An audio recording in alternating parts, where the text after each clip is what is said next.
एक दिन जंगल में शदीद गर्मी पड़ी। दरख्तों के पत्ते मुरझा गए, नदी नाले सूख गए और जानवर अपनी अपनी पुनाहगाहों में छिप गए। सूरज आग बरसा रहा था।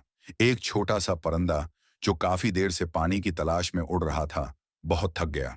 उसके पर कमजोर हो गए थे और आंखों में नमी थी। वो एक दरख्त की टहनी पर आकर बैठ गया और आसमान की तरफ देखकर अल्लाह से दुआ मांगने लगा। या अल्लाह, मुझे कहीं से पानी मिल जाए।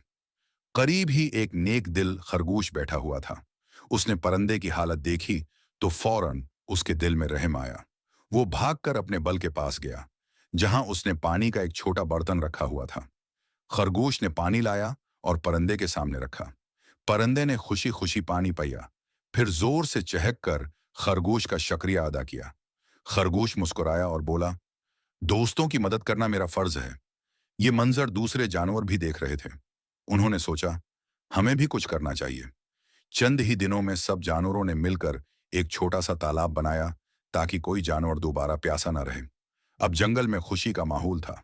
सब जानवर दोस्त बन गए और एक दूसरे की मदद करने लगे। सबक: जो दूसरों के काम आता है वो सबसे बेहतरीन होता है। नेकी कभी जाया नहीं